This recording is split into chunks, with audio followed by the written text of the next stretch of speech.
Your world, my opinion.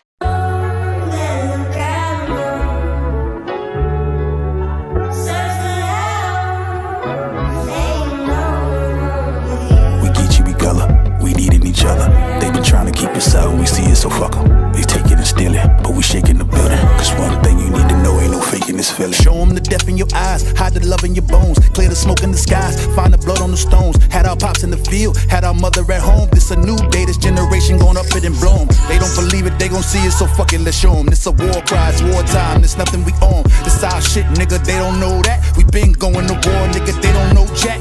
Back to the tribes, we was trapped in a lie. They was calling us slaves, take us back to a god. Oh, I'm about to start shit, we burning down the market. Shh, keep it down, cause they you better do the same. Alright. Yo, what's up, man? Your world, my opinion. We got a big one for you tonight, man. Y'all know how we do, you know what I mean? Honey J, what's up? What's going on, y'all? We are happy. It is a new year. We got someone special tonight. We gonna go ahead and get it popping. Right, Rich Baby, what it do? Hey, what's up? We are coming into a new year, yeah. And it's gonna be an amazing show, and I'm ready. I know that's right, man. We got Nigels Good Food, man, a staple in the Charleston community over a decade. I mean, we're going to get all the way into it, man. Man, go ahead and introduce yourself.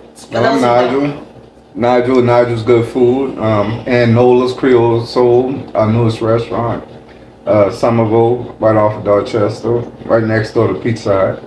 Man, that's what's up, man. We're going to definitely get into that. Yeah. You know what I'm saying? We're going to start out with it. You know, how did you get into, the culinary arts, into cooking? What's your journey into food? Eating food, that's my You can say that. Everybody's journey starts from. No, that's right. I wasn't, growing up, I didn't, we wasn't going to fast foods like that, but I used to, if I tasted something, I always wanted to mimic it. Okay. So, like, I would, at a young age, I would make, like, Big Macs and stuff like that, just experimenting and being raised by my great grandmother. She let me be in the kitchen with her while she was cooking. So. Oh, okay. I think your grandmama had something. Right. Always put you on point now. Right. Yeah, so I was about 8 years old with her in the kitchen, and I remember sometimes we didn't have grease, and she was like, Damn. I want some fried chicken, so she would fry chicken and butter just to make sure. Okay. So I was very small. Right. Yeah. Right. Man, that's what's up, learn them traits, you know what I'm saying, from your grandparents on how to make it do what it do. Yeah, that's a trick. Yeah, that's a trick. Yeah. It come from the times where they had bacon grease in a Crisco can. Yeah. Right. The white, the big lard, and all that. Lard and all that stuff. Yeah, that ain't good for us, man. Yeah, it ain't good. Nothing about the butter too. Hey. Back then, the activity level We wasn't thinking about that. It was. We wasn't thinking about that. It was. Yeah, it wasn't nothing to do back then. Yeah. Television was limited. We didn't have no bunch of channels unless you had cable. And Right. For sure. So I sat down and cooked, watched Dynasty and The all my Dynasty, children. boy. And Tell all your that. age. Some Saturdays. Yeah. And I was able to watch cartoons. Right. That's the highlight of it. That's what's up, man. So how did you get into the direction of actually starting or wanting to open up a restaurant? Yeah, like what was your first business venture?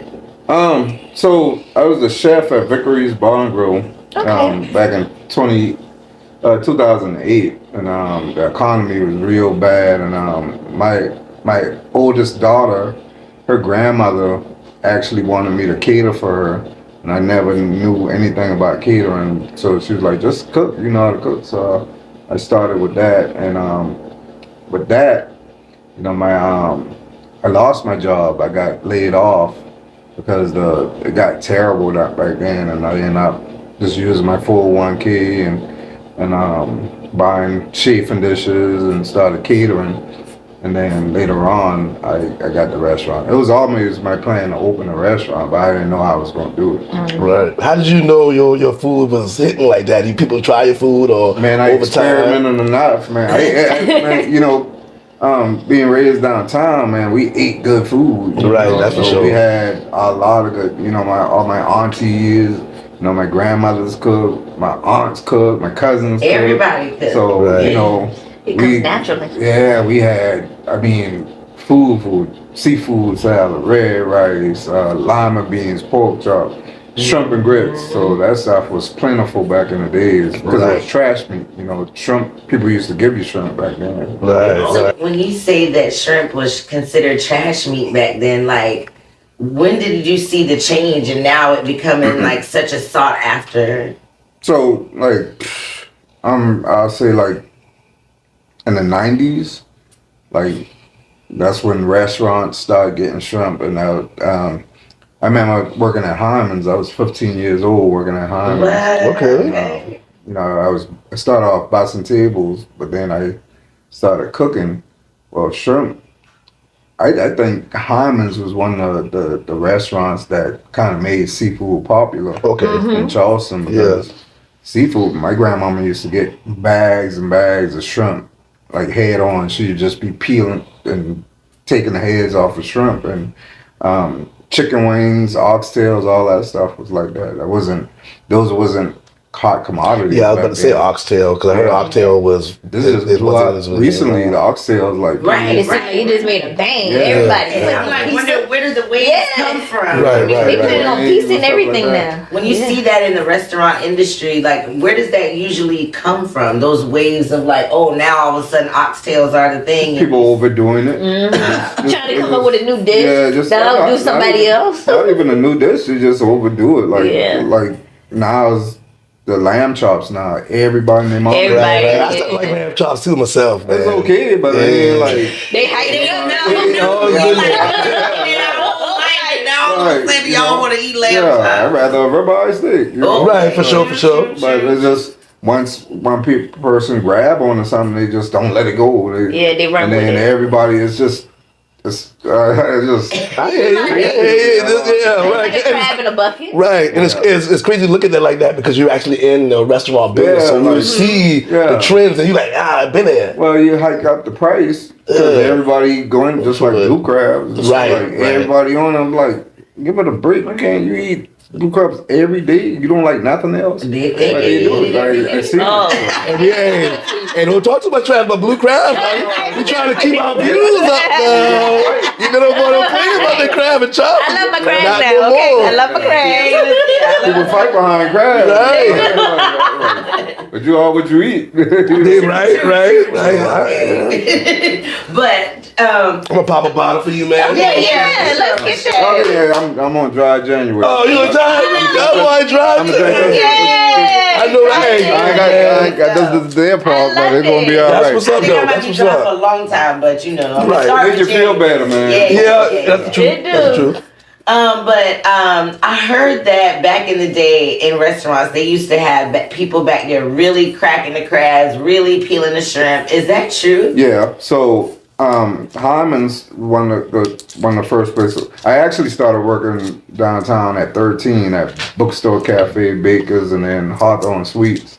And that was summer jobs for me. But Hyman's is where like a lot of black folks went through there, and they would have on the third floor, they had shrimp peelers. And I'm talking about buckets of shrimp, and they would peel shrimp all day. That was their job, and it was local shrimp. Damn, my boy probably hate shrimp now.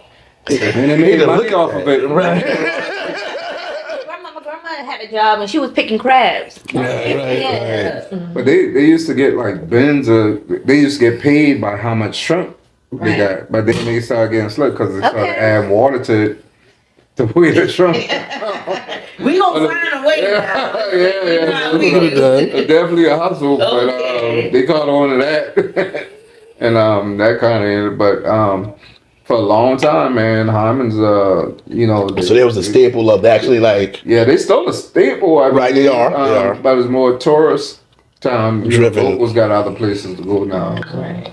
But while we on the subject of the local shrimp, I know you heard about the whole issue with, the shrimp joint, right. Says, what is your take on that whole situation? People try to be so technical about everything nowadays, man. It's just it's silly, man. But tell you it's good, eat it. Right. Do you think it affected the local shrimpers here, as they suggested, maybe? I don't think so. Because in my opinion, and this is just my opinion, I don't think that the shrimpers can keep up with all demand. the shrimp, the demand that's down here. True. with these restaurants. We got so many restaurants down here that you're not going to be able to keep up with that shrimp. And if you do, if you're able to supply it, it's the different sizes. Right. You know, it's more that you can't get a consistent size. You go to a restaurant, you got one small shrimp and one big shrimp, and you want to talk so much trash about that? Like, so consistency is the biggest thing. Right. Very true. So, like, what was like? How did you get to the journey to actually start the restaurant, Nigel? And especially with a soul food restaurant. Like, I know you say you come from a soul food background, but it seems like it would be that's a hard, thing to get into because people have a lot of feeling when it comes to soul food, in the Black community. Well, with me, just like I said, growing up downtown, we had so many places. We had Dave's, we had Ernie's, we had Wally's, we had Hannibal's, we had Martin Lou's. We had so many places that we can go downtown to eat. I didn't discover burgers until years later. I think probably like 10 years ago was my first time eating at burgers. Right. But downtown, we didn't have cars like that. We ran and walked or caught the bus or bikes downtown. So we stopped in the Ernie's to get lima beans one day. We get seafood from Dave's. We get a burger, a hot dog from Wally's. So we grew up in that, and most of the people that I grew up with downtown, we either had a job in the F&B business, like busting table, washing dishes, all cooking. Right. So that with me, I love those places, and Alice's, I don't leave nobody else. No, you good. I acknowledge them because they're the staples to me, but they was missing something to me. And me growing up and being a part of the restaurant business, seeing the bar, alcohol and stuff like that. I said, man, if I can, bring my people and have a bar as well, I can change the game because I wanted to incorporate everything. My first spot was Ashley Phosphate, and I had a small restaurant, so I wanted to incorporate the to-go orders. I wanted to do the dine-in, and I also wanted to capture the bar, and I was able. Thank God I was able to do all of those things. Didn't you also have live music as well? Yeah, At one time? So, which was also... Yeah, I had... when I started, I didn't have a lot of funds to work with, but, I had connections with people. So people like Charlton Singleton came through, Chris Williams, they came through and they hooked me up. We started with one person, and then we started going to like a 3-piece band, and some people ain't even here no more. They really looked out for me. Came through. They didn't charge me crazy amount of dollars. Right. But we was able to evolve with that, and so I can say I think I'm one of the first ones in North Charleston to start live music. Okay. I think so. Yeah. That's major. And let's talk about them Geechee wings. Geechee wings. Geechee wings. So the original name for Geechee wings was actually cowboy wings. Okay. And I had that on my catering menu when I was catering, but I was like, man, why I got this name? I need to come out with something that's a little bit more low country. So I came up with the Geechee wings, and funny. So as a kid, I was living on Sumter Street, and my stepdad, he was in a hunting club, but he was going to the clubs at nighttime. But he brought back some wings, and they had like a sauce on top of it, and they just, them fellas back then, they just throw whatever on. Right, for sure. The sauce is boss, man. It was fried chicken wings, and I had that sauce, and we didn't have a microwave, so I put the wings in the oven, and I don't like leftover food. So I don't like leftover food either. I don't like leftover food either. Look, that air fryer come in handy now. That air fryer. Right. Like, we're eating something like that. It'll re-crisp it back up and get you there. It'll get you there now. I hate, chicken is one of the, fried chicken, I hate leftover fried chicken. But I had put them wings in the oven. I tasted one. I'm like, man, I want to doctor this up. And I was probably like 11, 12 years old back then. And I doctored it up. I was like, man, that's pretty good. So since then, anytime we had fried chicken, I would make that sauce and put it on there. So as I got older, I just came up with a sauce of my own. I would ask you that. So you kind of come up with your own style with the sauce and all that, right? Yeah, right. man. And then put it on there, and then that's when Geechee wings was born. Right, there you go. Wings to that. Geechee wings. Then I accompanied it with a blue cheese vinaigrette. So that's and I don't really like hot buffalo wings like that. Right. So I wanted something with flavor. Okay. So that was my contribution to Charlestons buffalo wings. There you go. There you go, man. You're a legend. You're a legend with it now.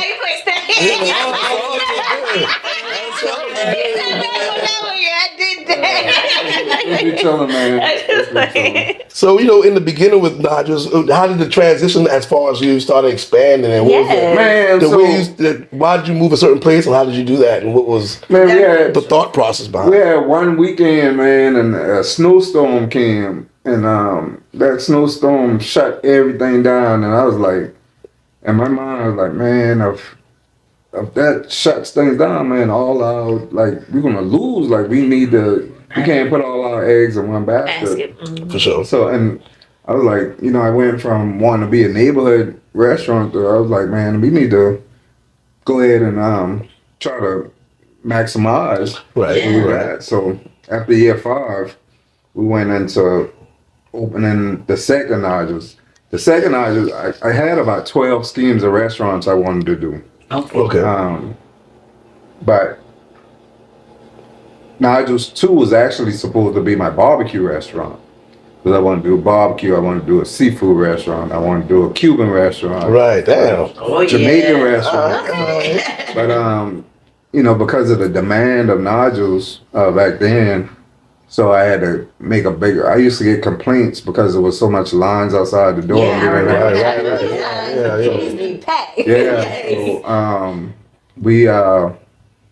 We did Nigels 2 just because of the demand. Right. And then later on, we did the barbecue spot, Slaughterhouse Barbecue and Brew.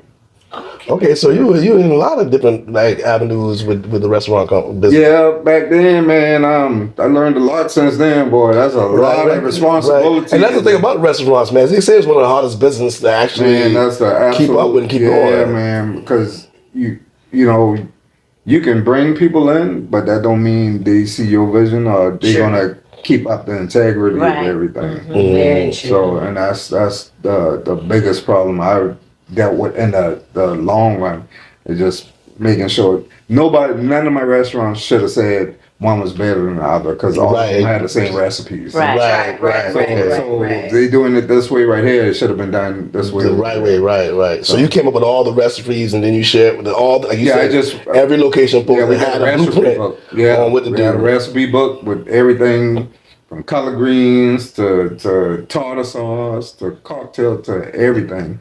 And all it was supposed to be is people following those recipes. Right. And they say one of the things when you do expand, the hardest thing, I even seen on Mickey D's documentary one time is the quality control. Yeah. Trying to keep that consistency as you expand. Yeah, it's just, you got some people who care more than others, and then you got some people who are talented but don't care. Right. So it's crazy because you have some people that's really good at what they do, but they don't show up on time. Right. They're the ones who get drunk or high. It's hard to get the total package. But then you got the people that care who come in on time, but they just ain't as talented. Right. So it's almost like you got to put 50% of these people with 50% of that and try to make it the best out of everything you do. It ain't easy. So it's hard. You gotta, if you're not in being one person, you can't be at all your spots at one time. No, you can't. And that's the biggest thing right now is like, why do you think like you got people who just talk trash and like, so you think I'm there, like doing it like Right. Are y'all thinking like Right. So it's just.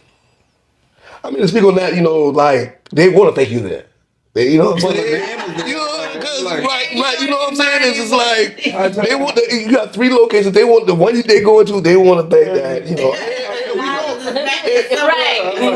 Right. Now I understand what you're saying. That's kind of. I went to McDonald's not too long ago. And the first time, I ain't been to McDonald's over a year, but I had a craving for fish fillet. You know, not because it's anything spectacular. Right. It's You just got a because craving it's for it. nostalgic. Yeah. So I got one and it was banging. I was like, dang, them boy done. It's that I'm tired of it. I never had one, but everybody talk about a fish fillet. Yeah, but I never Right. had I one. done had one. Pretty good. I like the McRib though. The McRib like that too. I never liked the McRib though. I never liked the McRib. I would not go. I never had one either because I was too scared. yeah, it's like it look too fake. It look too You fake. know it ain't no rib. The bones is eatable. You know what I mean? Edible. Right. Or the design anyway. Yeah, I don't eat that. Right. That fish fillet, when I went there and the guy the first time was good. Then the next time, it was like dried up. I was like, dang man, the boy dropped the ball, but I ain't bashed him. Right. You know what it is. It wasn't, but I was like, I'm gonna wait and then go back because I really want one. Right. And then the same thing happened. So it's just, but I ain't ever give up because probably in a week or so I'm gonna get me another fish fillet. Right. So just, I think people don't have nothing going on, and they try to use your name to level or get exposure. Mm. Okay. And clout chasing. Right. And I'm like, dude, I've been doing this so long. Like you gotta be numb to an extent. Right, for sure. Cause like I said, You want to over a hear decade, everybody, bro. and you want constructive criticism, but then it changes from constructive criticism to just Clout chasing, disrespect. Right. Yeah, so I just, and I'm not going. Me myself, I don't believe in bowing down to the foolishness. So Right. I did a interview live, which I never did a live before. With the guy, Richard versus the dude. The one that's we Yeah. wasn't gonna say his name, but we're gonna bring it up. Yeah, so before the live, he called me and he's like, man, listen that. I'm like, okay, I don't mind doing that because And let's be clear, this is that food critic that's talking trash in Charleston. Right. You know, Yep. yeah, let's go ahead and get into it. So we had one conversation, and he's asking me questions, but prior to the live, he was saying stuff like, what about the quality of the food? And I'm like, yeah, quality. I get I'm so sorry. A quality stuff because in the restaurant business, you buy grade A. Right. Then you buy lesser grades. So in my mind, I'm thinking about grade A stuff, and during COVID, grade A stuff wasn't available. Okay. So you had to get certain things like you see grade A on the grocery stores. Right. That means that's one of the top choice eggs. Okay. Gotcha. Okay. Not the secondary. Right. They don't even grade the other one. So on the live, when I was explaining about quality, he's like, so you're not saying quality? And I'm like, dude, you're not talking about quality. You're just talking about hot food. Right. So you're not talking about the quality of the products that we get in. But he misled that conversation. And then I'm trying to read everybody's comments at the same time. And I wasn't familiar with it, so I was like, man, after us, now I'm pissed off because even with that situation, he called restaurants and told them he was coming in. My managers told him, hey, we're stopping because we ran out of stuff. They got to replenish stuff. We got it because we was busy. Right. Well, he went back there to one of my ex-employees and like, hey man, just stretch what you got. Do this and do that. And I got some money for you. He paid him $20 to water down the grits and hold on, the food critic got involved. Yeah. In the process. If you go to the original skit that he did with my restaurant. Okay. You see that he goes to the manager and she said, well, we just was busy. We're not going to do this and that.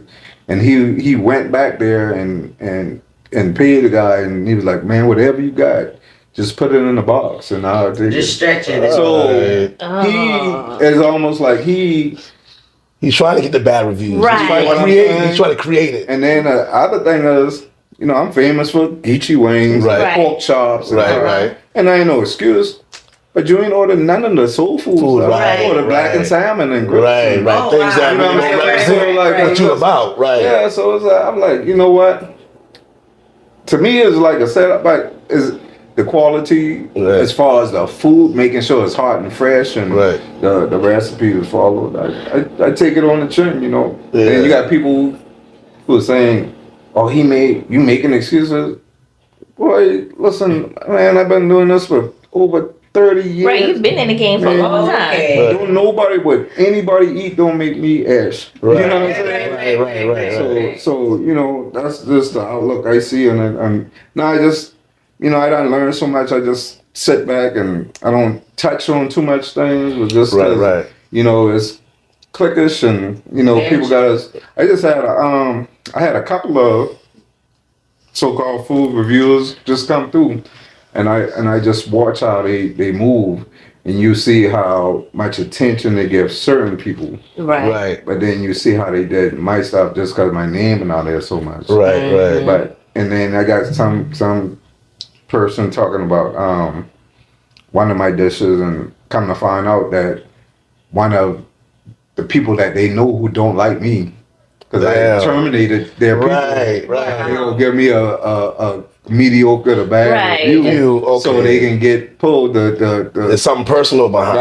right. You know what I'm Exactly, saying? So it's sad, but It is. but that's what you deal with when you Right. get to a certain place in, Yeah, your, right, in your life. right. You know. And I'm glad you get insight on that, because I've been hearing about, you know, the guy going around, because people have been taken up for Charleston, you know what I'm saying, on like, yo, we don't like this, we don't like what you're doing. Did he give anyone a good Yeah. review? Right. Yeah, And I didn't see your I review. didn't see. I didn't even see none of his reviews. No, I he just see- gave some people some good, and I've patronized Some of their the places stuff, he and went. you know, Okay. everybody got their own thing, and I think everybody trying, and you know, it's hard work, and so like I got one fella who you know, me and him talk from time to time, and he's like behind closed doors, like, man, it's hard out here to get people to do what you want them to do and Right. represent your business to the It fullest. is. Mhm. But the thing is, I get more grace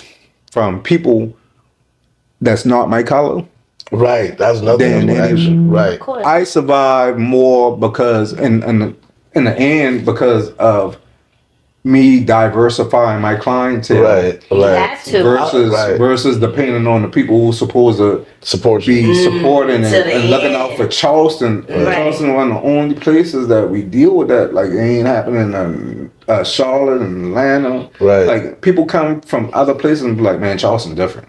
Yeah. Y'all don't really like, different. y'all, man, I that's horrible down here. Like, Right, I hear right. this, like, And that's one of the things like, I actually like, you know, with the soul food, the demographic, like the areas and how your restaurant demographic was. So you saying that your food have touched everybody. oh yeah, I got from employees, I got kids who work in my establishments who went to college and now engineers and stuff. Right, like right, that. for sure. They come back and they're like, man, Mr. Nigel, man, I thank you for everything, man. This is my first job. I just had a young lady she just had an engagement party at Nolas at our restaurant. It was it was about 30 people, and she got up on the stage. She was like, Mr. Nigel, you gave me my first job, and look at me now, and I'm getting married. I done graduated college. See, and that's a so it's beautiful just- thing. Right, that's giving back a to the beautiful community right thing. there. You know what I'm saying? And on a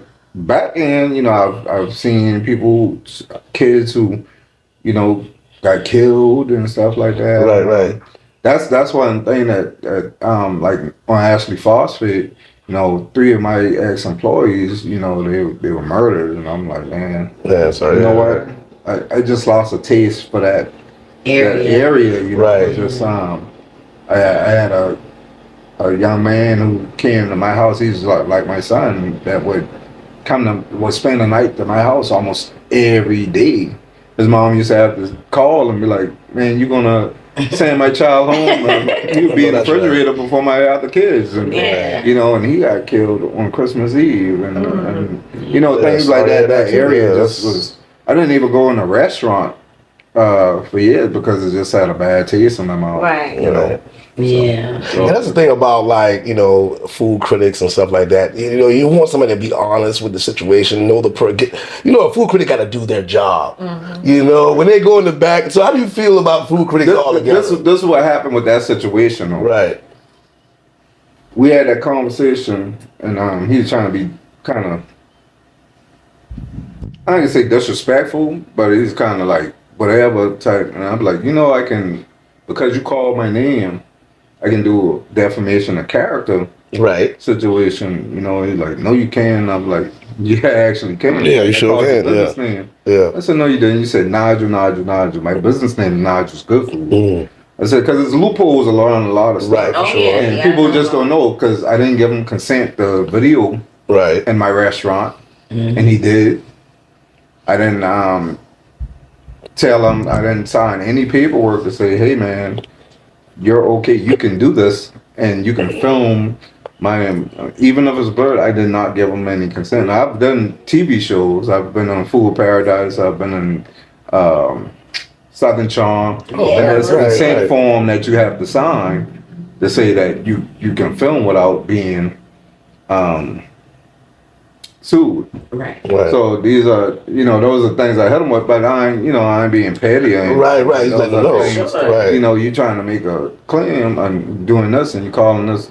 But I saw him do something similar to what I did to him with a clothing store. And I was like, why are you doing that to them people, man? These people work hard. Clothing store? Yeah, I was like, man, why are you doing that to these people, man? Like, these people work hard to get, you don't know what kind of money they borrowed, had saved up to do this, and you kind of trash them, and you got so much people who follow. I'm blessed because I have a diverse clientele. Right. And I have people who've been eating with me for 15 years. Right. Yeah. Exactly. You know, even when I was a chef downtown and was doing Soul Food Sundays, you know, at one of the spots I worked at. But it's just, you know. If you do something like that to a new up-and-coming restaurant, you can really destroy them. Yeah, you know. And you got to be conscious of that. They ain't got nothing to lose. True. You know, I sold my Ashley Phosphate location because, you know, the first 10 years I did a 10-year lease. The second, I did a 5-year lease. And I had the option to do another 5-year. I was like, I'm just done with that. And so I sold it. My Ladson store, I just closed that down maybe 2-3 weeks ago. That hurt me. Well, I signed that lease in 20. Yeah, that's the closest one to us.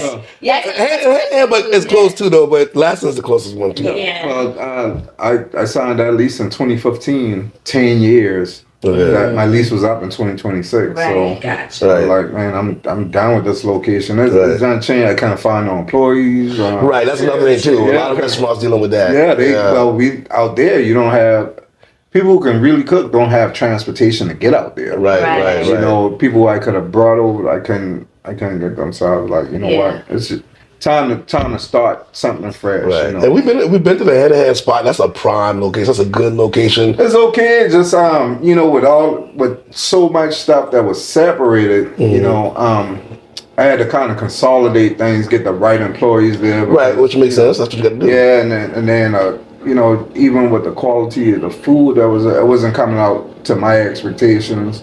And you know, I filed for divorce. In 2023, I went through a divorce. So you know, I couldn't be everywhere at one time, but I didn't know the outcome of Nigel, so I opened. Me and my partner, which is my lady, we opened Nolas together. Right, kind of offset if anything was to happen. Right. Okay. And that's I just wanted to start fresh anyway, do something different. Okay. Is there a difference? What's the difference in the the cuisines? Is it the same? I know it says. Well, I know it's It's like Creole. Creole mixed with soul. I read that you went to New Orleans. Yeah, to kind so- of study the culture. And She things. took me out there. She's like, "Are we going to open us Creole restaurant? We need to go out there." And I was like, "Okay, let's go try the food." So we tried the food.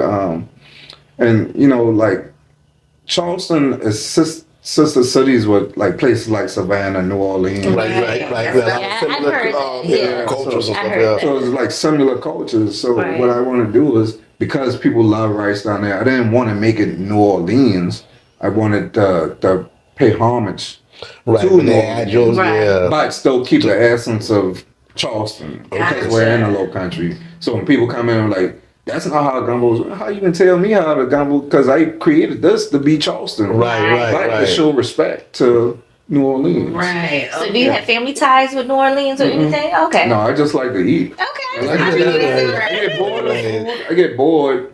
I like to eat. I get bored and I get full fast. So I snack and taste stuff, and then I keep going. So I was gonna ask, like, what specifically is it? Certain flavors, or just is it the style of cooking that you kind of adapted from New Orleans that So you the- expect coming to NOLA? The Holy Trinity, bell peppers, onions, and celery is what we cook with anyway down here. More bell pepper and onions. So the flavors that I pick up from that, I was like, man, you know, if I do it like this, and in New Orleans, it seemed like they stew stuff like seafood. Right, So the right. shrimp is like cooked down, whereas I want you to get a fresh shrimp, so I make a Right. base and then cook things to order so you can have the freshness, the plumpness of the shrimp, Right. Gotcha. the crawfish and stuff where it ain't just so cooked down Right. in the meal, and you still get the flavors from it. Well, how did that go for you? Because I know you don't like spicy food, and I know their dishes are spicy. Not really. Okay. This just ain't that spicy. I mean, some I would assume that's spicy. Yeah. But, you know, just like with that, you can tell me you want spicy food or not. You know, Right, and accommodate that for you. Well, I say you because I know you don't like spicy, so I know you was in New Orleans trying these dishes and stuff. I do a tad, but not too bad. much, yeah. When I was a kid, I used to like flaming hots, and that's, man, I'm gonna tell you a crazy story. So my son, before I left, I told you I was getting crab balls. Right. My girl ordering that, so he's like, Dad, I'm getting a crab ball, and best friend getting a crab ball. He called her best friend. So he's like, yeah, I'm getting a extra spicy, and she's getting a mild. She's like, you want to share? I'm like, yeah, I'll share. He'd be like, who you going to share from? I'm like, well, I'll probably share with both of y'all. So he's like, well, I don't think that's a good idea because mine's is spicy. Right. Like she said. And I'll be like, yeah, Dad, you know you don't like spicy food. And I got mine.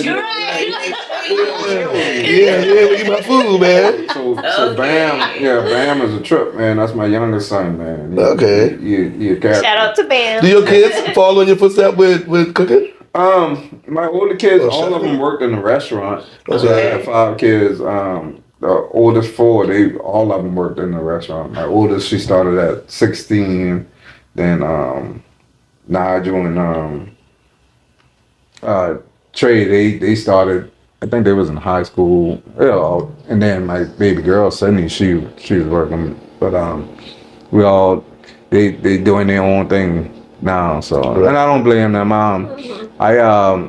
I actually sit back and I'm like, man, if I knew the things that I know now back then, because things change, you know. For sure. And you know, even the younger generation is a lot different than what I'm used to growing up. Definitely. The work different. ethic is completely Yeah, right, different. And It is, the right. customer service. They found a way to make money Yes. Right. Without being penning the physical. work, right? Yeah. And I'm they like, damn, why I ain't come up with that? But I think they, you know, like kudos to them. It's just them doing the right thing with it. you Yeah. know, and being respectful and doing that, you know. So I know a lot of people, you know, food and beverage is a big business. It's not going anywhere. And there's a lot of people out there who aspire to have food trucks and own their own restaurants. Can you name like maybe top 3 pros, top 3 cons that you've learned over the past 30 years that you would give advice to anyone? So I wouldn't be so personable per se. Like how I was when people feel like they know you. Once they feel like they know you, Sure. they start taking advantage, or they it's almost like they feel like they can say and do whatever. Right. I think you got to keep business and keep personal. That's what I'm saying, more than not personable, but keep it separate. Right. Friends and family, man. That Always like, something with that. man, if you like, Always you gotta something be with that. prepared. If you, man, you can ruin friendships and stuff. Yeah. Get ruined, and if you're not careful with it. One thing I tell people, man, you don't learn a person until you live with them Oh, that's the truth. or work with them. That's the truth. And travel. And money. When you money, right? When you around somebody a lot, that's when you comes Yeah, around. you start learning them, and you like, because their work ethic might not be like your work ethic, and they might don't see opinions get crossed, and it just I just like me myself, I'm like, okay, we can develop a relationship after you work with me, but as far as like bringing people and expecting something out of it, and it's just, I don't think it's a great idea. So how did you make it through COVID? That was a situation. To go orders. Yeah, everybody Right. had to do that. Remember when I said when we did Ashley Phosphate, Right. I wanted to implement the to-go's because we're so small. Right. So we was able to double numbers because of the to-go orders. So when COVID hit, we just went back to our original, and that's to-go orders. Right. And it was able to maintain through that time. It wasn't the same numbers, but it was wasn't, enough. it held us down, along with the PPP and Right. Take advantage of what the government had to EOC and all offer. that. I'm sure you kind of dumbed down the crew a little bit, so. Well, people left. Oh, People left so they can make double and triple the money they Right, on right. unemployment. And coming back out of COVID, people still got that same mentality. People don't want to work, man. Right. Well, They, I mean, and then some people, They started businesses and stuff. Yeah. Yeah. and this thing, man, like restaurant owners don't make no buku No, for sure. amount of money. You paying so Right. much out. Yeah. You making, see, if you bring $1 million in, you might see 150 to 300,000 out of that million that you brought in, Right. because you're paying sales tax. If you got alcohol, you're paying Alcohol tax. liquor by the drink. Yeah. You're paying property tax. You're paying Insurance. employee tax, Yeah. insurance. It's And insane. that's Right. before you even bring it. You gotta, man. Then you talking about ordering food and just paying employees. Right. Like it's just so much. Then your upkeep, and it's just And keeping that quality control. Yeah. Then of people being wasteful, they not working while they're at work, biggest they one, clocking out right. early and coming in to work early and staying later than forgetting the clock, all that stuff. Man, so one of the things I want to ask you, like, how are you planning on starting a franchise once you fall back and move forward? Well, and how does franchise work? Franchise, you got to be careful with franchises. And I learned this from one of my mentors. And he told me, he said, man, Nigel, think about it. Because I was like, man, I can franchise Nigels all over the place, man. He's like, well, you got to think about it, man. You giving your legacy to somebody to have it in their hands. And what if they start cooking the food and it ain't what it's supposed to be?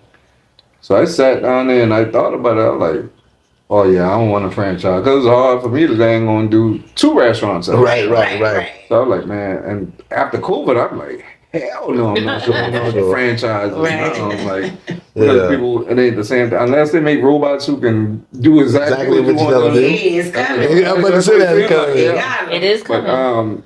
but no, as far as franchise, I not to really go see that. for Nigels. Not for me. Right, I feel you. And I'm glad you I feel brought you. that up because they are talking a lot about AI. We already see it at the fast food restaurants where when you drive up, you're talking to not a live person in the beginning. How does And that, the you students learn know, about it too. do you have any fears about how that may be incorporated into the business, or do you feel like it's going to be a good thing?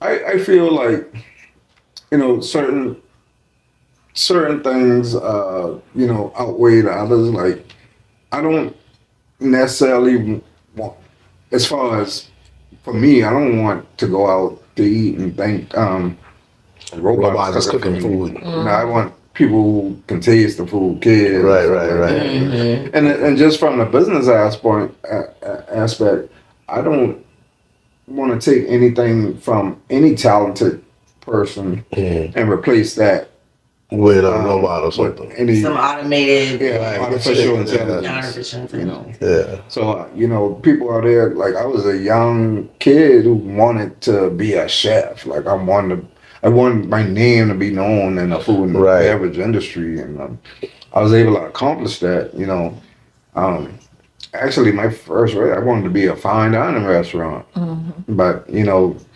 the budget didn't allow that. So, you know, and my ex-partner, I think we were very successful launching Nigels. Yes, It was an idea. You know, we started catering, and you know, I was cooking, she was running food and doing the communications part of it, and we put something together. I think, you know, with the team that we had to start off with, I think we made history with it. Right, right. Absolutely. Yeah. Right. You could And you know what, man? Like, you know, to actually sit there and talk to you and see your passion with food and talk to you about food, and you know, and to know that you're a staple, because you know, it's gratifying for me personally to actually meet the person that has been a staple and to hear how you feel about what you're doing, man. Your passion, I'm gonna dap you up, man. Because Man, I appreciate we that, bro. appreciate, especially with Charleston, man. We got a lot to show and prove, a lot to do, and you've done a lot. You know what I mean? So I just want to say big ups to you on that, Thank you, man. Thank you. And how do you feel where we're at now with the restaurant? Where's the restaurant business at now with all that's going on with the tariffs and all that? How does that affect? I think it's getting more watered down every day. It ain't what it used to be. It's like people, you know, people come in for a paycheck now. Right. Versus like we really wanted people to taste out. Yeah, you have that passion, man. Yeah. Come from that old school. Yeah, so it's like even now, like I had, man, it's like you see the remarks of people and them saying things, and some of these people don't even know that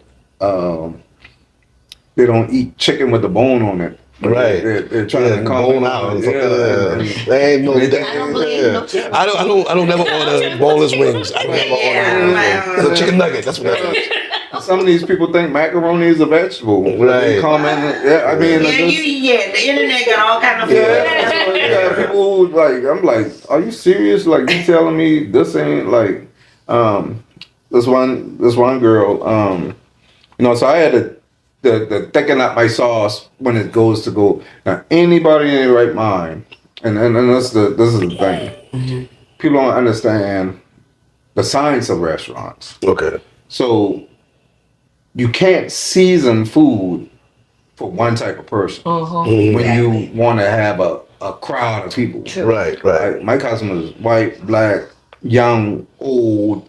So I had somebody say the food ain't seasoned. The red beans at my new restaurant, the red beans ain't seasoned. So my thing is logic. You know, you have you got intelligent people and you got some that's non-intelligent. Right. But they say things like, oh, he ain't see. Dude, put a little salt and pepper and the flavors are different. Right. You taste the bell pepper, the onions, but I ain't gonna put a ton of salt in there. Right. So, Because you want That's a turn off for it is. A lot of people. Right. Another thing, this girl did a review on me, and she was talking about my pasta was watery. It's a go pasta. Okay. Now, in the restaurant, I let it thicken a little bit, the sauce, because you're sitting there and eating. If you do something to go, and y'all probably got to-go pastas before. Yeah. Well, if you're taking it and you have it for the next day, what happens is it dries out. The Yeah. pasta soaks Right. up the juice. Right. Right. So if the pasta soaks up the juice and it ain't loose enough, then you got a dry pasta. Yeah. Right. So what it does, have it loosened up enough for. So when it does happen, So when the Because you pasta. go home and heat it up. So she went in Right. the car. and she ate it in the car. As soon as she got it, she went in the car and then like Oh, the pasta is watery and that's Right, like, intelligence. Like Right, just right. intelligence. Like taste if you taking it to go, if you ain't gonna get the full extent of it, then I make preparations so it can it be do what it feasible do. for everybody, you know, because I don't you're want looking you at it to go. So I'm looking at You gonna if eat I don't it put later. enough sauce, I don't make it loose enough, then when Right. you go out and go home, you're gonna be like that pasta dry. Right. Right. But you know, Can't it's like satisfy everybody. Right. these are the people that's on a platform that Right. have thousands of followers and Right, hundreds right. of followers, and they say things like this, and they And then I don't, don't know what they they talking don't about. think. And I think it's very interesting too because, and you know, you have a lot of people talking about food and these experiences that they're having. They have no background in being a food critic. Right. They don't Right. have like that seasoned palate to even Right, fully right, understand. right. Yeah. You know, or you only really eating locally. You don't Right. really have Right, that type right. of experience. Right. Yeah, So just it's like interesting. it's just are they, you know, I hate That it. got to be frustrating, bro. It is. Yeah, 'cause the internet is. It ain't really frustrating. It's almost Can be like ruthless. I can hear somebody saying something, Right. and you can tell me. I can tell you exactly what demographics it is. Okay. Right. Okay. You know what I'm saying? And that's sad. That's the Right. sad part. Right. Right. Right. It's Right. like, oh, this person said that. The demographics. You know what I'm saying? Right, like I right. get it. I knew exactly what type of person who said that. Is there like a you know, with a lot of you know shows I've had and different businesses, is there like what do you call it, like a where you go to every year or something and they have like a what is it called, like a conference or something on restaurants or Absolutely. Oh yeah, they got tons Right. of them. For years, I sat on the board of the Restaurant Association, okay. and people don't know that. You know, downtown Charleston. We had Well a, deserved. Well, that's nice. Right, Yeah. right. So- And all this what you're saying is showing, you know, your depth into what you oh actually yeah, do. yeah. Like, and this is the thing, man. And I want to talk to our people for a minute. Stop going to these places and showing your ass, man. Right. These people don't want you at these places, at their places, when you acting a donkey. You For thinking sure. you're being real and Yeah. you thinking that shit cute, and Yeah. it really ain't. Right. Is people don't want to serve you. You don't leave a tip. You complain about everything. You Right. get bad reviews. So when people see you walk through the door, a lot of times they already got a stereotype about you because of how you conduct yourselves. Right. And it's sad because I sat on the Restaurant Association. So I know these people don't want you in their establishments. You hear the Because I hear the conversations. Right. I hear the service talk. And I know who they talking about. I hear an owner talk. A owner at some of the places that we patronize the most. And brag about and show all the videos and stuff like that. I sat on the restaurant, so the board, not a member, but I sat on the board, and I've had some of these people I worked at 82 Queens. I worked at Anson's, which is fine dining. I worked at Charleston Crab House. I was the kitchen manager at Charleston Crab House. I was a sous chef at South End Brewery and the Smokehouse. I was The resume you is been off the big. chain, yeah, bro. so like You- I had a yeah, you- staff of Yeah. like 80 people at one point. When you come in there and you show your like these people do not want you in their Right, establishment, right.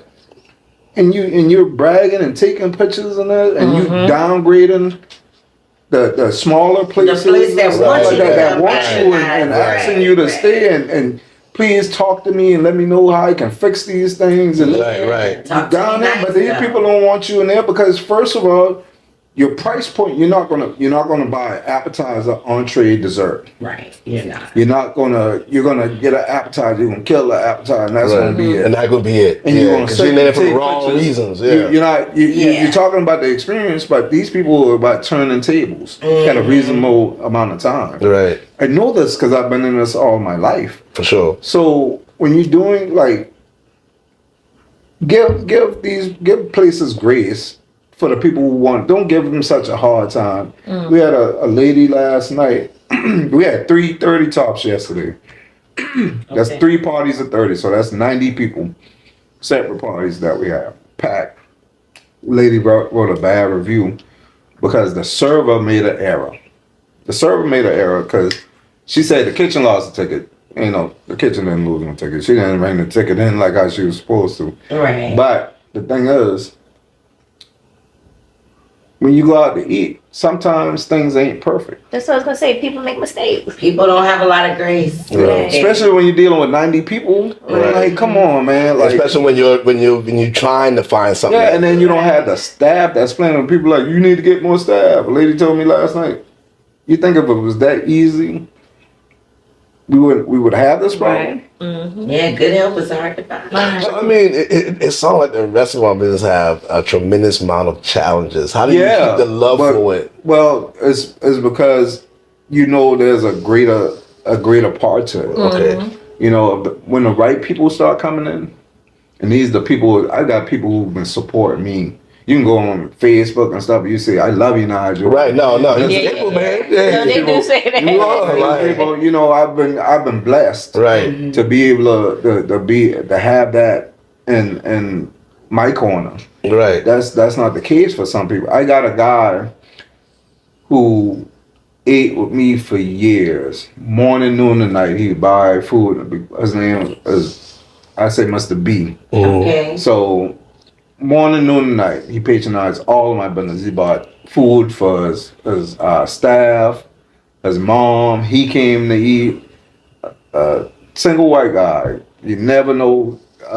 He's quiet. He talks. He brought me burn barrels from my house. Oh yeah, they take care of you now. Generators from my Right. staff. They'll bring you Like, some stuff. But I asked him. I said, "Man, Mr. B, man, I need to start buying you dinner because every time I come in, you here." And he be like, "No, Nigel."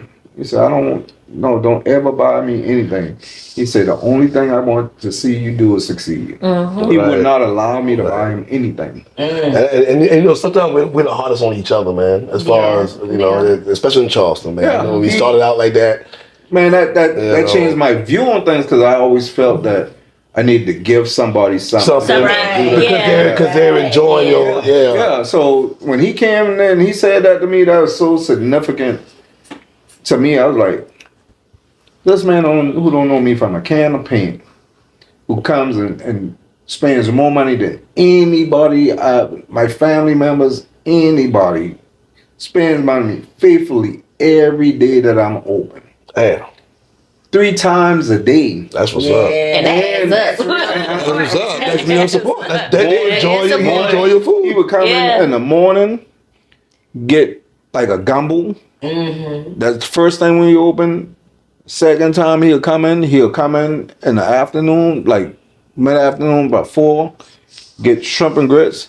Then he'll come nighttime and get a salad and like a bread pudding. Okay. And then he'll buy stuff for other people. Then he'll go to the other restaurants and do all that stuff. Look at that. Oh, that's really Like years. Yeah, that's a blessing. To the point where you feel like you have to give back. I and wanted then, to give him something. Right, He told right. me- He said, "Don't you ever buy me nothing." Right.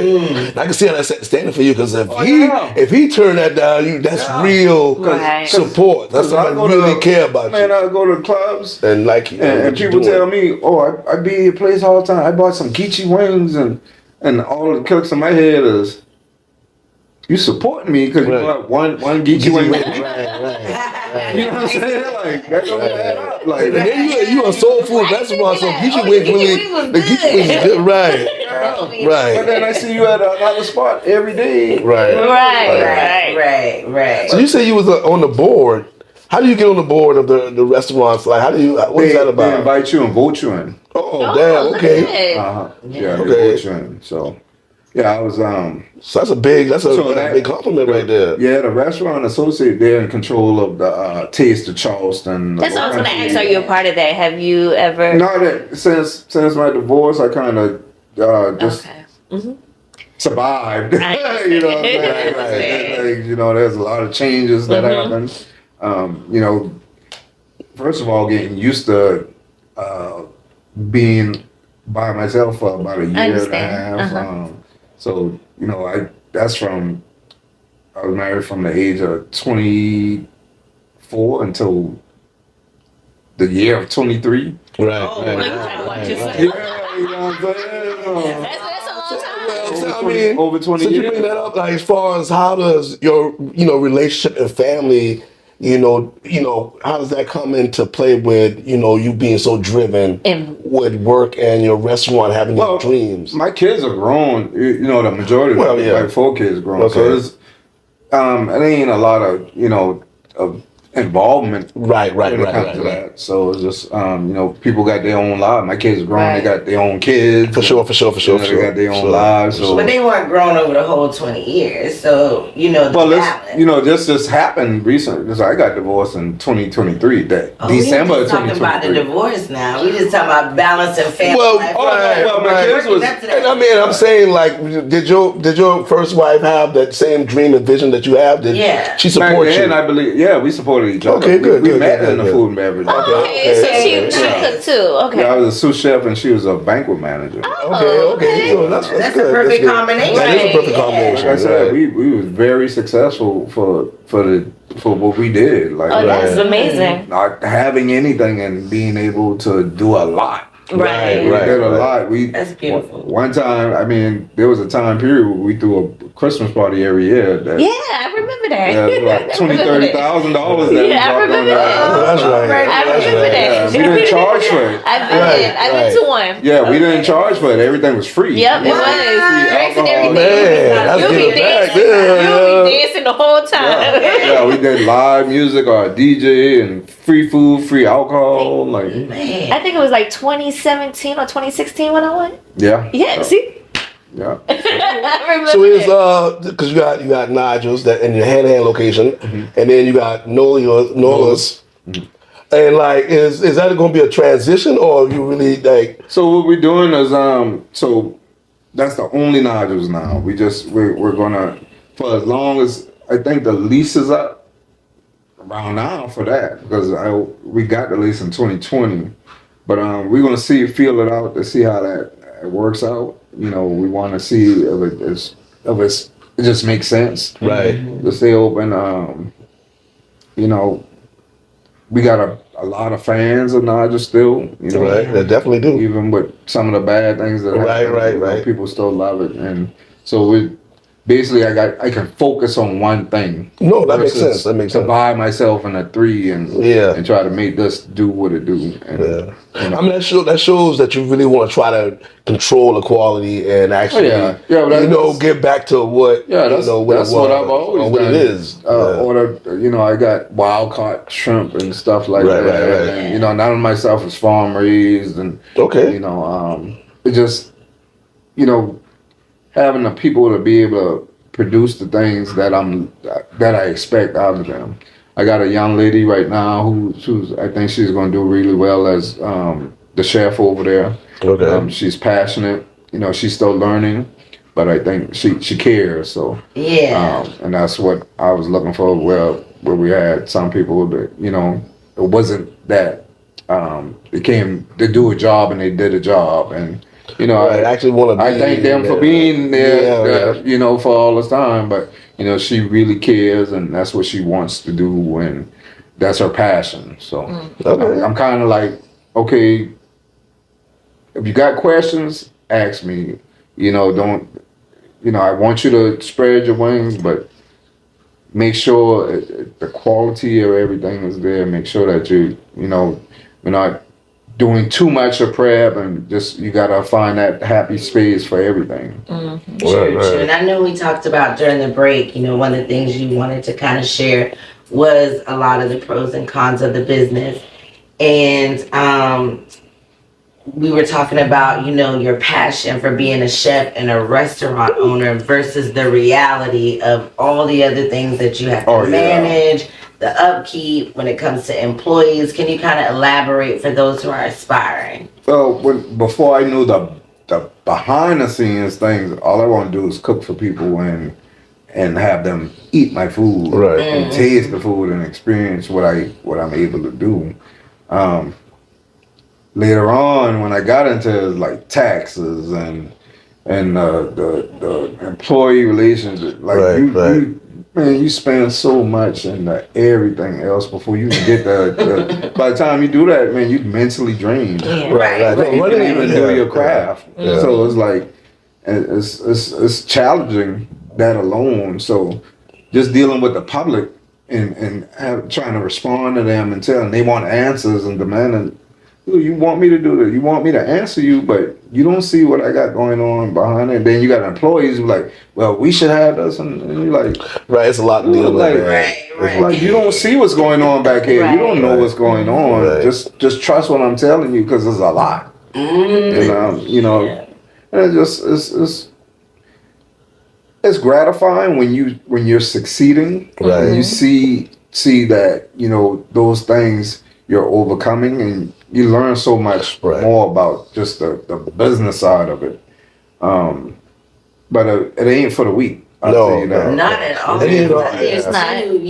As a chef, a lot of times with the passion, you expect for the food to speak for itself. Yeah. And you don't even realize how much of the, you gotta market, you gotta push, you gotta advertise. Well, now you got these people, like social media is a devil, man. It is. That's blessing and a curse. Yeah. One person who don't agree with something, And he can just take a word with. I had somebody talk trash about my food, and I was like, "What did you have? When was you there?" And she couldn't answer that. Right. I'm like, "Oh, you big like And running your own business is a beast of its own, man. Like I can understand the comfort of just wanting to be a chef, but then when you want to control actually serving people, you have to start your own business, man. And running your own business is a challenge, especially the restaurant. I had 4 of them at one time. That's what I'm tell you. And you did. So it's just Well, and the way I wanted to so the last 3 to 5 years, I wasn't even in my restaurant. Mm-hmm. So we wanted to we were setting up to be corporate. Like I had a director of operations, I had a general manager in each store. Okay. I had chefs in each store. So they was like, Nigel, stay away. We got this. Right. And I was like, you know what? And, that's got to be hard too. my ex-partner was the financial person. So she handled all that stuff. So it was almost like I was like, just on the phone, like, hey, this is this. And then I would try to answer emails. They were like, man, we'll deal with the emails. Right. So it was like, we wanted to set up to be corporate, but then it didn't. After COVID, it didn't work out. COVID, COVID changed. it slammed a lot of people. Yeah, so we had a plan, and I think the plan was getting to be executed. Like I had my director of operations. I talked to him. Damn, he about to get married too. Okay. Congratulations. Congratulations. So he was like, man, because just like I said, man, people feel like they know you, and so they were like, man, let me get a free Geechee wing. I know Nigel himself, like I know him, and Right, yeah. Everybody wants something free. So we was like, man, Nigel, you gotta start staying out the restaurant, because if we trying to manage, people, we tell them one thing and then they come to you. Right. And you telling them, hey, just give them this or do this or So that's micromanaging, and that's kind of stepping on the toes of your management team. Right. So it's like we had to come to a decision to say, well, let me stay away from the businesses, which was a big mistake. The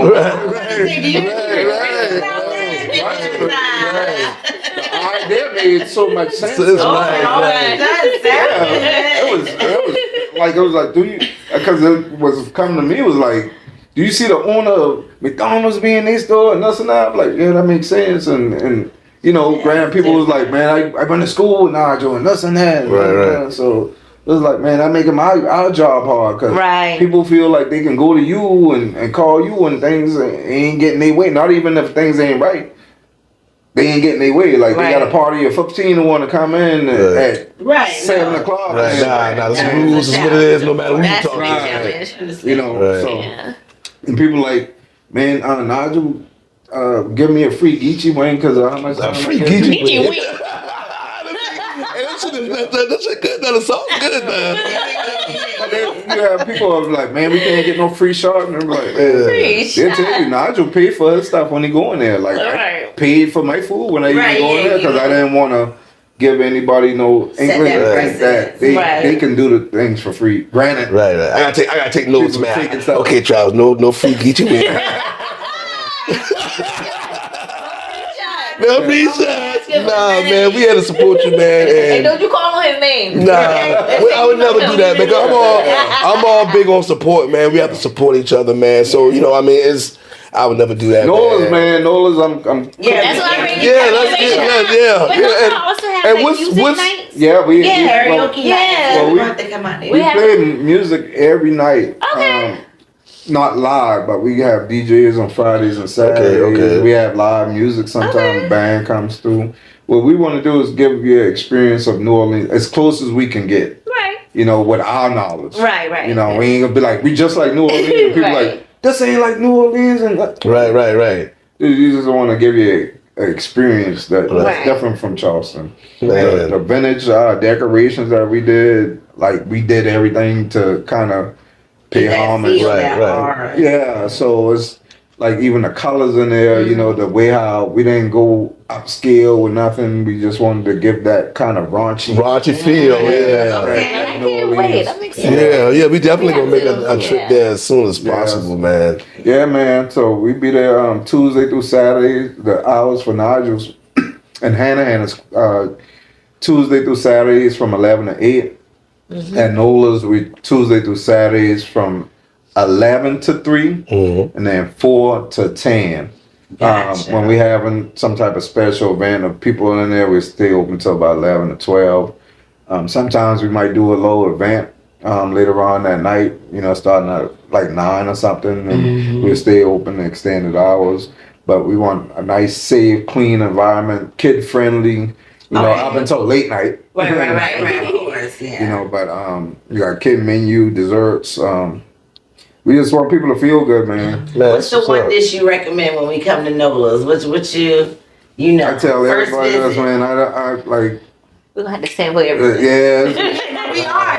You gotta do a sample But platter. Right. usually somebody got a little signature. Now I'm incorporating some of Nigel's stuff, as specials there. Right. Okay. Like last week I had oxtails, we had lima beans, Can't go wrong with that. cornbread. Man, so I might get hungry, boy. Yeah, so we I love Nigels. But I'm ready to venture out and just like I don't want to have my name so much on things. Right, and I think that's a learning experience too. Right, you know what I'm saying? Because that makes sense, man. That makes sense. Just people expect so much out of a human. Right. When you put your name on it, and people, they see you and they know you, and that's your name. It's too much connections. It's crazy. I never went to school for none of this stuff. I grew up in the restaurant business, but Gotcha, I never went to culinary school or anything. I just had a passion for what I did. And Shit, I tell you what it did do though. Motherfuckers gonna know Nigels forever. Forever, man. You all staple, man. My last question for you is what has been the highest point in your career today? the highest point Yes. is seeing people being able to sustain themselves off of something that I envisioned and created. Like, Man. Beautiful. So that's your idea of success, because you normally ask what's your idea of success too. Like, and that's what it is. It's Right. seeing me being able to be a part of people feeding their families and being able to have jobs and have management experience, because there's a manager at my place or places where they probably would have never gotten an opportunity. Right. So just I got some people who was able to buy homes and cars. Right, yeah, man. That's Things what's up. That's beautiful. On my That's a dime. That's beautiful, man. Right. And so, and me being able to do the things for my kids that I wasn't able to see when I was growing up. Definitely. Like, man, that's, I can't, I wore reject shoes. to Right. school. You know what I'm saying? And hand me down. So, You know, my kids got a crazy work ethic right now, and they hustlers, and I'm like, hey, I'm making money, like I ain't, yeah, they are, and they've been doing it since they was employed for the dad, so that's what they grew up with. So I got my grandbabies now, and being able to see them and see them girls like they growing up in front of me, and that's rewarding. Right, man. Hey, that's what's up, man. Anything else you want? That's you pretty much just said it all, man. Anything else, man. I'm just like I said, man, I'm ready to go, man. Just to be to hear people look at me as a staple, and that's saying a lot to me, Yeah, for sure, man. Hey, man, we appreciate you, man. I'm gonna yeah, man, for sure. To get to know you, to get to know your passion, man, and to see your heart and how you really want to give back, give opportunity that you probably didn't have, and to make it easier for anybody else that's coming at that want to get into the business, man. And like I said, more than a decade. Everybody knows Nigels, man. More success, more everything. You got lawyers, you know what I'm saying? Nolas. Yeah. Say it correctly. I'm still learning too, right. Your World, My Opinion, man. This was a big one for us. I know y'all know this guy, so let's do it. Your World, My Opinion, man. We out, man. I appreciate you, man. No problem. One time, your podcast. Yes, sir. Get one more, man. That's how it is. Yeah. Hey, we the Seminoles, baby. This is spiritual, baby. I'm talking to my army, speaking in general, baby. We still alive, it's a miracle, baby. I'm a king, but I'm about to act like a nigga, though, baby. So everything you took from us, boy, I need that. Ain't no peace talking, ain't no telling us to relax. My people gon' hold me down, I ain't worried about feedback. I'm putting on my crown, got it covered with a ski mat. Die standing up before you live on your kneecap. Rematch our YNs, turn you to a weed pack. Go live, drop them W's in the stream chat. We back, this ain't that I have a dream rap. Nigga, we want violence. Nigga, we want problems. We want all the smoke. Nigga, we tote choppers. You giving us no options, and frankly, we ain't asking. Take our melanin to the bank so we can cash in. We Geechee, we gullah. We needing each other. They been trying to keep us out, and we see it, so fuck them. They take it and steal it, but we shaking the building. Cause one thing you need to know, ain't no faking this feeling. We Geechee, we gullah, and we needing each other. They been trying to keep us out, but we see it, so fuck them. They take it and steal it, but we shaking the building. Cause one thing you need to know, ain't no faking this feeling.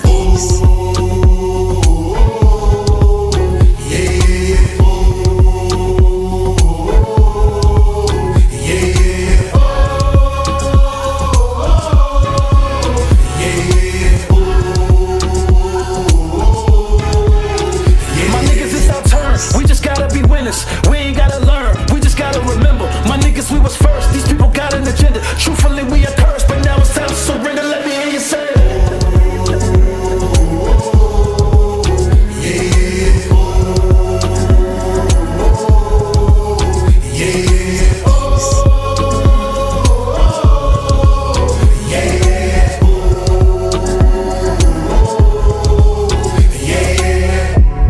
Well, I die at the day now for tell Hona something about my ancestor them. I can feel the presence day at the day with me now. Cause I know it'll watch over me. We Geechee, we gullah, we needing each other. They been trying to keep us out, and we see it, so fuck them. They take it and steal it, but we shaking the building. Cause one thing you need to know, ain't no faking this feeling.